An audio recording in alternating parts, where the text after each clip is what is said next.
President John Cullerton and Speaker Mike Madigan, leaders Christine Radogno and Tom Cross, members of the General Assembly, and distinguished guests, good afternoon.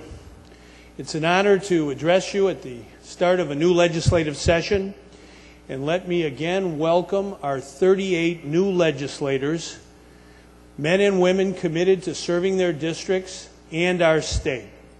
We are joined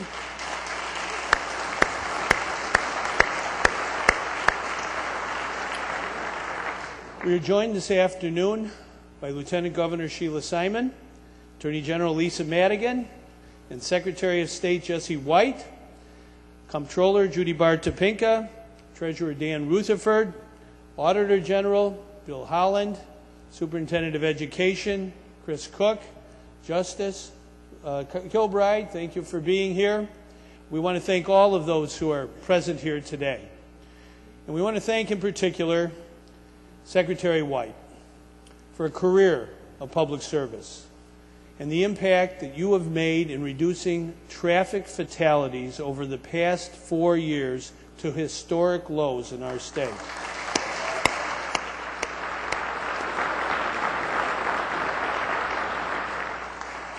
I'd also like to recognize today Aaron Marin, who worked tirelessly and advocated to give us Aaron's Law to prevent sexual assault and abuse of children. Thank you, Aaron. Thank you.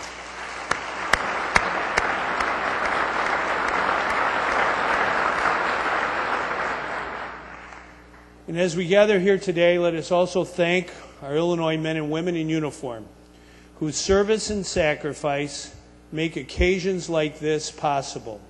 We're honored to have with us today Sergeant James Sissel, a lead firefighter with the Illinois National Guard 662nd Firefighting Team based in Sparta. Last year, Sergeant Sissel was scheduled to leave military service, but instead, he volunteered to extend his service so he could deploy with his unit to Afghanistan. There, he and his 7-man team responded to dozens of fires and emergencies. He just returned to his wife Angela and children Courtney, Corey, and Cody in October. Sergeant Sissel, you are a man of great courage.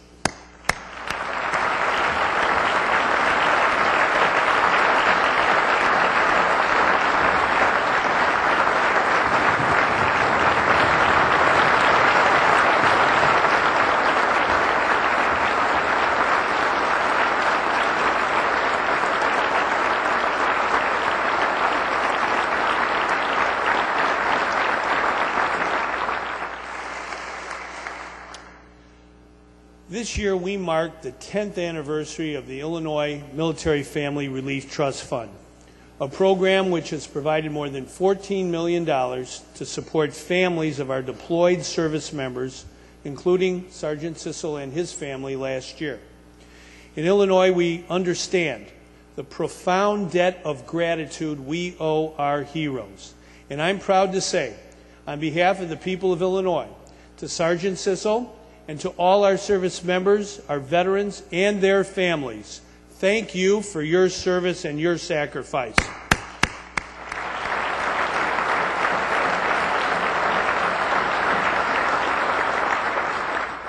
Fellow citizens of Illinois, I am here to report on the state of our state.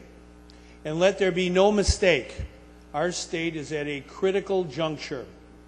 We have made strong progress in the last 4 years on everything from creating jobs and reforming our education system to enacting strong ethical standards and improving our roads, bridges, and rail systems like never before. We have moved Illinois forward, but we have much more to do.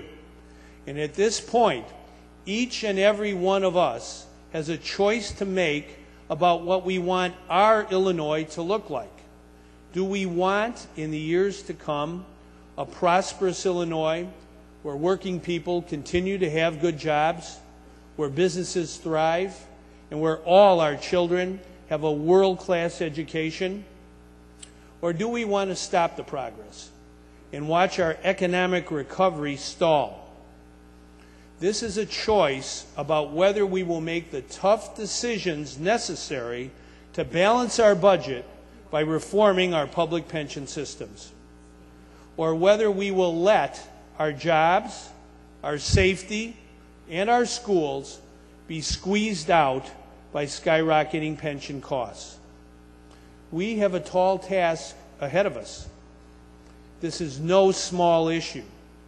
And doing what's hard isn't always what's popular at the moment. But we must remember that hard is not impossible. In fact, last year, we made major progress on some of the most impossible issues that have ever confronted our state. We overhauled our Medicaid program and saved it from the brink of collapse.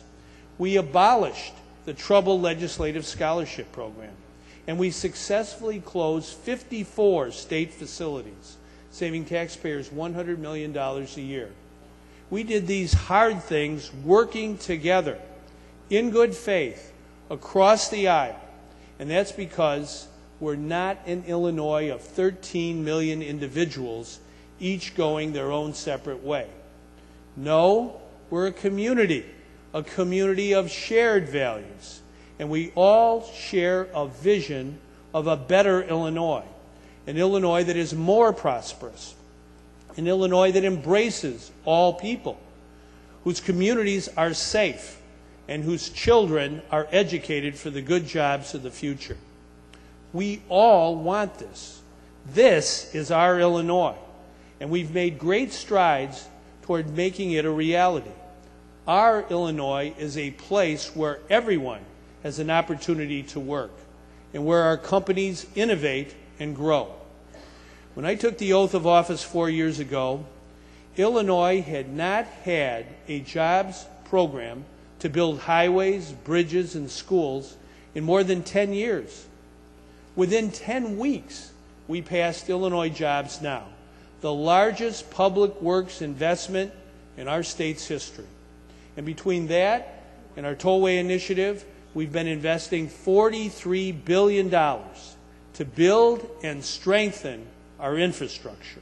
This is supporting more than 500,000 jobs across Illinois. Construction workers, like operating engineer Dawn Vose, who is with us today, have been busy working. Thank you, Dawn.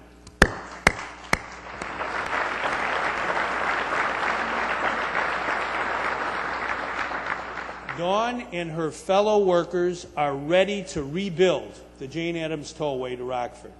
They're building a bridge across the Mississippi River in East St. Louis, and they've already completed the new Wacker Drive in Chicago. But we have much more to do. So members of the General Assembly, let's enact House Bill 190 without delay and keep those construction jobs going. That's our Illinois.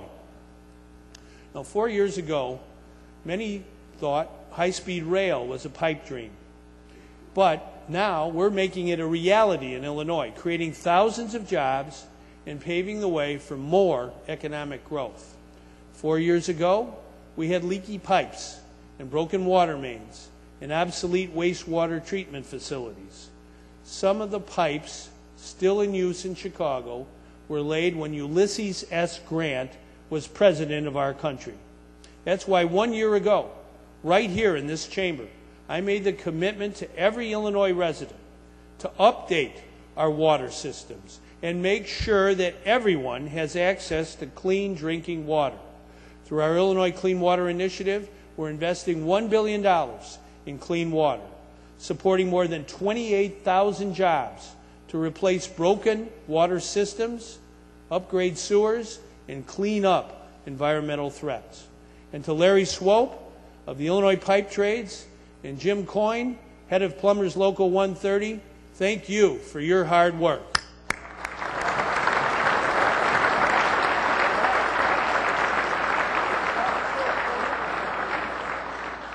We're investing in clean water in Pekin, in Princeton, in Hinckley, in Elmhurst, in Flanagan, and in Chicago. And we have much more to do. Soon we'll be putting workers on the job for new clean water projects in Kankakee, Murfreesboro, and all across Cook County. We are leading the way in creating clean water jobs. That's our Illinois. And in our Illinois, small business means big business. Driving economic growth for small business requires doing all we can to make sure government is not in the way, while always protecting the health and safety of consumers. 4 years ago, Illinois had one of the worst and most burdensome worker compensation systems in the country. That didn't help our business or our workers. So we reformed the system, saving business millions of dollars in insurance premiums. And we did it working together with both parties. And thank you, Leader Christine Radonio.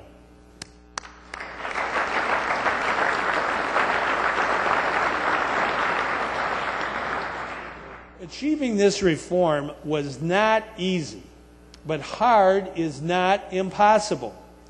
We all know that business requires capital, and 4 years ago, capital was hard to find, as all of Illinois suffered from the Great Recession. So we invested in our small businesses, providing $23 million in federal funding to scores of companies through Advantage Illinois. And we've awarded microloans to hundreds of businesses, primarily to minority and women-owned businesses in high-need communities. And in the past 4 years, we've increased the participation of minority and women-owned firms in state contracts. And we're going to do more. Our efforts at helping businesses like Urban Juncture in Chicago's Bronzeville neighborhood, where owner Bernard Lloyd is creating 70 jobs and tackling the food desert. That's what we want to do, and we want to thank Bernard for putting people back to work. Thank you, Bernard.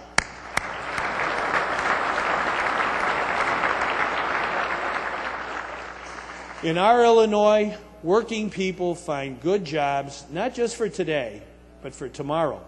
We've worked to expand our clean energy economy, creating 10,000 green-collar jobs. But we have much more to do. We're making our buildings more efficient. We're expanding our renewable energy capacity. That's what our Illinois looks like. To create the 21st century jobs, we're also investing in innovation. We worked with Argonne National Laboratory to bring a new research facility to Illinois. In the next 5 years, Argonne will lead a public-private team to create the next generation battery, a battery that is 5 times cheaper and lasts 5 times longer than today's batteries. We also helped create 1871, a digital hub that is now home to more than 200 startups. But there's a lot more to be done. Now it's the time to take the same innovative public-private partnership approach to advanced manufacturing. In the last 3 years, manufacturing has been one of our state's leading growth sectors, creating nearly 40,000 new manufacturing jobs. We're at the cutting edge of advanced manufacturing, and we need to stay there. That's why we're partnering with the University of Illinois and the National Center for Supercomputing Applications to create an advanced manufacturing hub where companies, big and small, can come to learn and use the world's most sophisticated tools and software. The Illinois Manufacturing Lab will make our manufacturers even more competitive. Now in Illinois, we leave no worker behind. As we create the next generation jobs, we must ensure that our workers are equipped for these jobs. Today there are 140,000 job openings in our state that are unfilled because the people looking for jobs don't have the necessary skills. So we're closing the skills gap. Over the past year, we've trained thousands of workers for jobs in high-demand industries like healthcare, manufacturing, and construction. But let's not forget one community that already has great technical skills and training. That's our veterans. We need to make sure their military training counts here in Illinois. That's why this morning I signed an executive order that directs our licensing agencies to assess military training for state license requirements. Just last month, we completed a good first step with the Board of Nursing approving a suggested bridge curriculum for military medics to obtain LPM licenses. We owe it to our veterans and to our companies to keep the process moving. And that's exactly what my executive order will do. We'll help more companies hire more veterans and take advantage of the hiring veterans tax credit that we passed last year.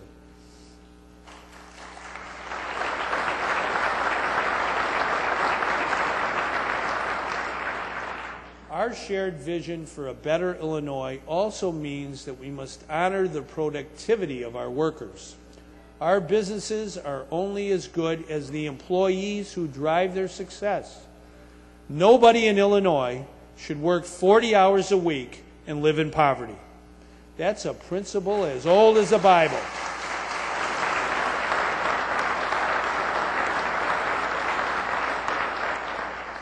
That's why, over the next 4 years, we must raise the minimum wage to at least $10 an hour. And Senator Kim Lightford, you are doing the right thing with your mission to raise the minimum wage.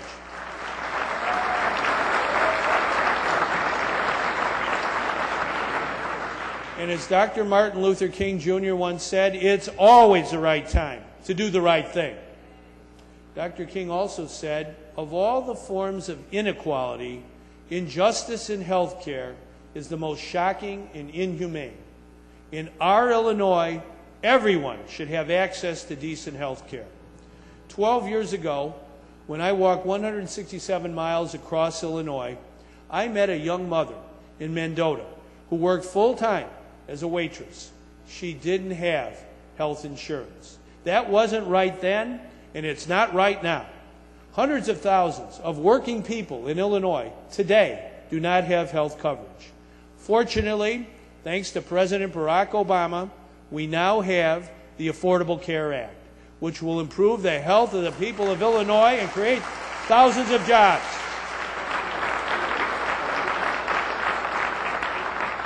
But to make this a reality, we must act now. We have work to do.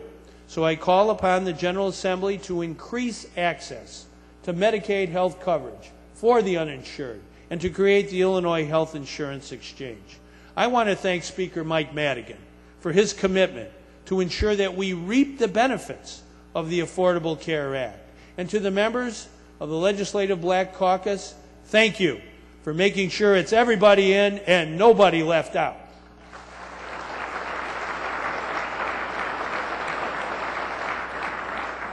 We also share a vision of Illinois where every child is prepared to succeed, and that starts with education reform. 4 years ago, Illinois was behind, but now we're setting the reform agenda for the nation. I signed into law education reforms that put the students of Illinois first. These reforms have improved school report cards so that parents are empowered with more information about the schools that educate their kids. These reforms also set clear benchmarks for teacher evaluation and put performance above tenure. And in addition to these reforms, we've invested $45 million to build early childhood centers in high-need communities across Illinois, including in Carpentersville, in Dalton, and in Cahokia. But there's much more work to do. And that's why we're rededicating a new Lincoln Hall at the University of Illinois next week. That's why we're building phase 2 of a new campus for Western Illinois in the Quad Cities. And that's why we've just completed a new automotive aeronautics building at SIU in Carbondale. In our Illinois, anything is possible, especially when it comes to educating our students. But let's be frank. The pension squeeze is draining our ability to teach our students. Our children are being shortchanged. And in the end, that shortchanges our economy too. That's not our Illinois. In our Illinois, we find a way to get hard things done. We address the hard issues, issues like the threat of gun violence. Last December, our hearts broke along with the parents of the children who died in the horrific massacre in Newtown, Connecticut. And our hearts break every day with families who suffer from violence in Illinois communities. Families like the Pendletons, whose daughter Hidea was stolen from us last week. I spoke with Hidea's family on Monday.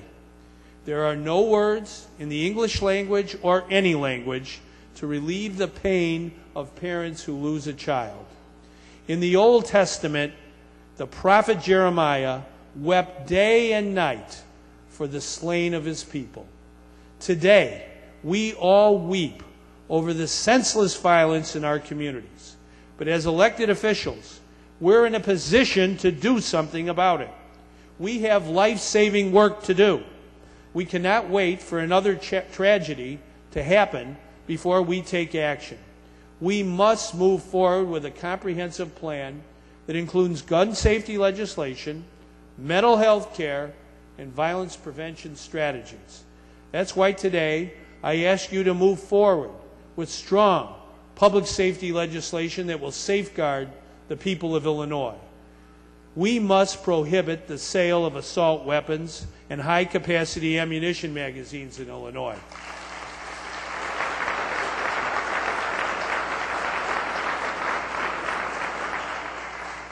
Of course, we must abide by the Second Amendment.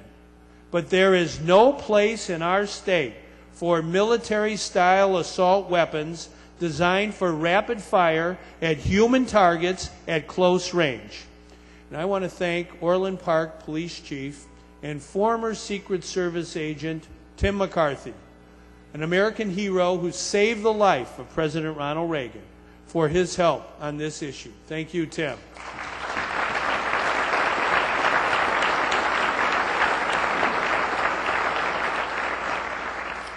We must ensure that guns are kept out of everyday public places, because guns don't belong in our schools, shopping malls, or sports stadiums.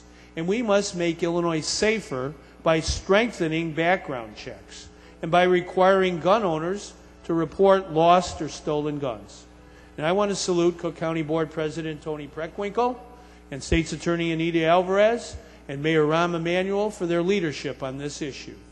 We must also empower our law enforcement to keep guns from falling into the wrong hands.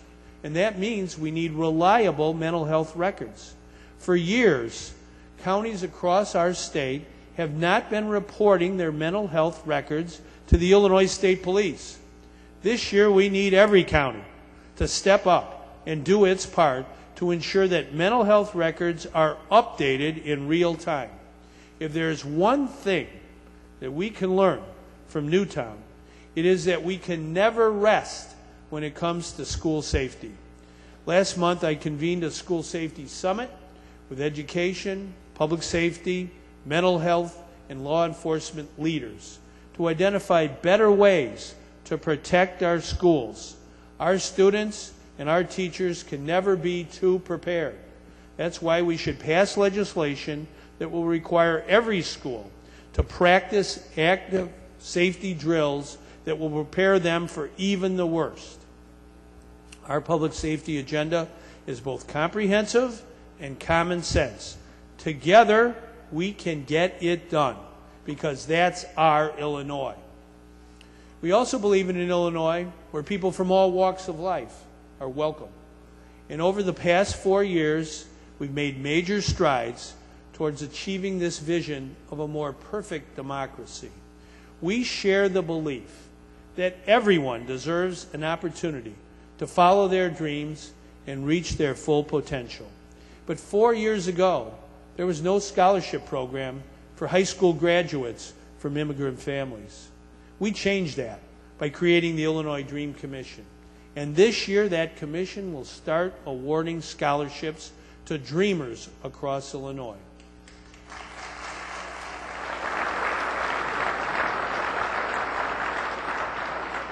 And just a few days ago, we made history in Illinois, becoming the 5th state in the union to legalize driver's licenses for undocumented immigrants. This will make our roads safer and our families stronger. Thank you, Representative Ed Acevedo and the entire Latino caucus.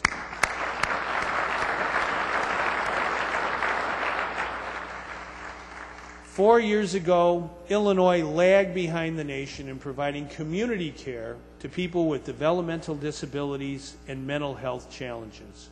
We were institutionalizing more people than any other state, even though community care has proven to provide a better quality of life. So we're changing that. We're committed to making sure all our citizens, regardless of the challenges they face, have the opportunity to reach their full potential. That's why we closed outdated institutions, and we invested in community care. We invested in people like Eddie Fleming. People like Eddie are now thriving with a better, more independent life. After 12 years of living at a state institution, Eddie recently moved to a community home. He chooses what he wants to eat for breakfast, lunch, and dinner. He goes shopping. He walks around his neighborhood, and he practices his guitar on his own porch. Eddie makes his own choices and chases his own dreams. That's our Illinois.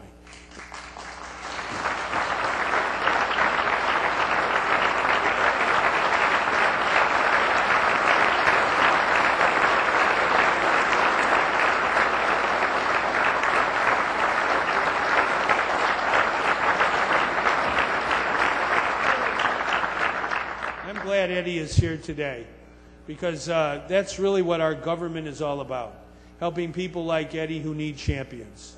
And I'm pleased to announce today that because of our commitment, Illinois will soon receive significant new resources to provide supportive housing for people like Eddie and people with disabilities across Illinois. These resources will not only provide a roof over their heads, but also the skills training, the counseling, and the services they need to become productive members of their communities. And we're not done yet. We want Illinois to be the nation's leading employer of people with disabilities. With your partnership, we can double the rate of employment for people with disabilities by 2015.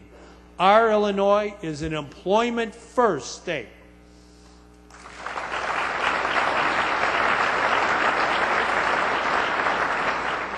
But our Illinois is not a land of discrimination.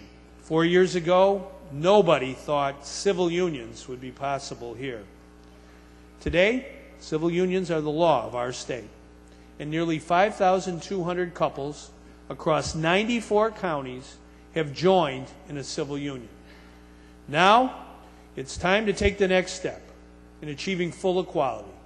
Marriage equality is coming to Illinois, and yesterday was a great start in the Senate Executive Committee.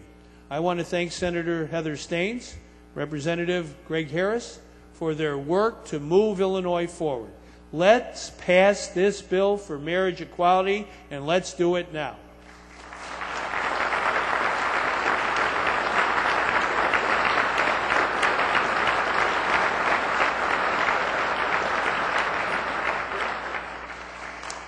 Our democracy is strongest when more people and voters raise their voices at the ballot box.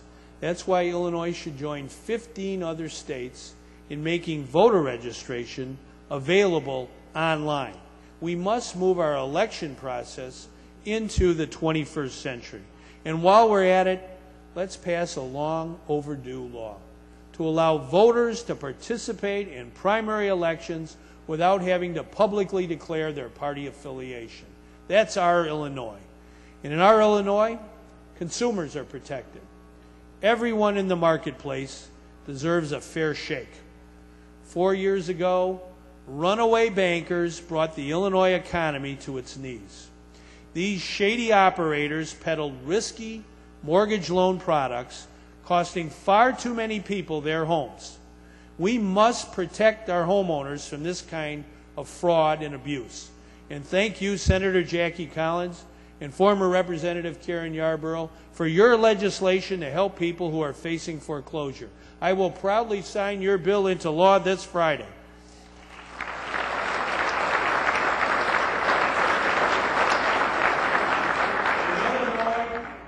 We do not forget about our hardest hit families during their hour of need.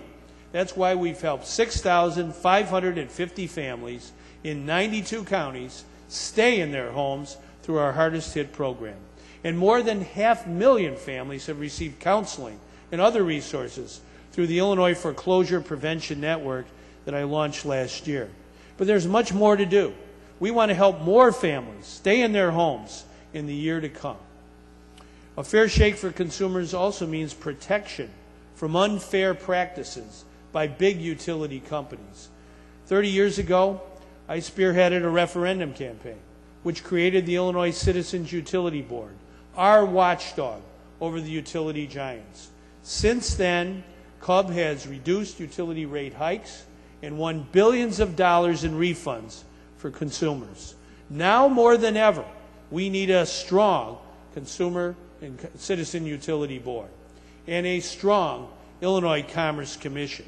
That's why I'm nominating a proven advocate for the public interest, Miguel Del Valle, to serve on the Illinois Commerce Commission.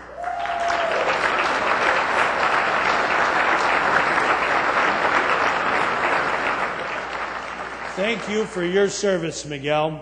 And in our Illinois, we know that government belongs to the people, not to the office holders. Citizens should be able at all times to trust their elected officials.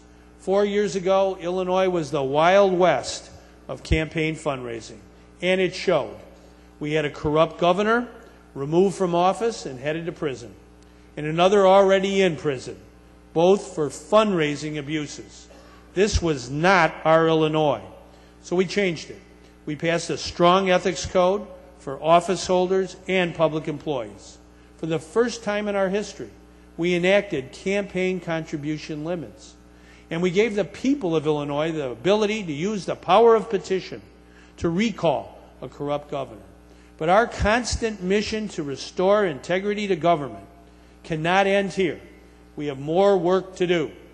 In 1976, I led a petition drive to ban conflict of interest voting in the General Assembly.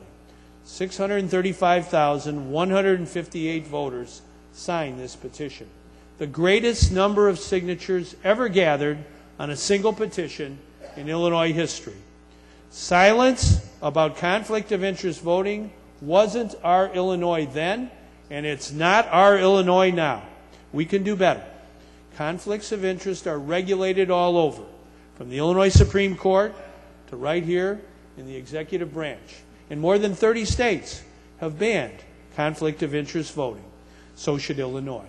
With this reform, we can keep moving toward a state government that always puts the people first, and a government that tackles the tough issues, no matter how hard. That brings us to back to the toughest of all issues, the public pension system, which, left unreformed, is squeezing out education, public safety, and other vital services to the tune of $17 million a day. In our communities, that squeeze looks like Crete-Monee District 201, eliminating art, music, and PE classes for grade schoolers. In DuPage High School, District 88, it looks like larger class sizes and less attention for students. And across Illinois, it looks like credit downgrades and fewer roads and bridges repaired. This is not our Illinois. In the last 4 years, we've created jobs. We've invested in our public works, and we've enacted major reforms. We've helped our auto industry recover, with Chrysler and Belvedere going from 200 jobs when I first took office to more than 4,500 jobs today. And we're bringing our economy back, lowering unemployment from 11.4% at the peak of the Great Recession to 8.7% today. But we have a long, long way to go, and we cannot allow our economic recovery to be held hostage by the pension crisis. We simply must act. our vision for our Illinois cannot be fully realized without pension reform. This problem cannot be delayed, deferred, or delegated to the next session or to the next generation. President Cullerton, thank you for recognizing this, and thank you for your leadership in providing us a path forward through Senate Bill 1, a comprehensive bill that stabilizes our pension systems and fixes the problem. And thank you, Leader Tom Cross and Representative Elaine Neckricks, for working together on a bipartisan basis to make sure that pension reform is job one for this General Assembly. And I urge all of you to be part of this solution. And while refinements may come, Senate Bill 1 is the best vehicle to get the job done.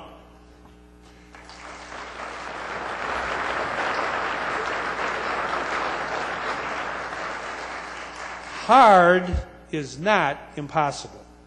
Last year was an election year, but many of you in this chamber did not let that stop you from working together to reduce our Medicaid liability by $2 billion.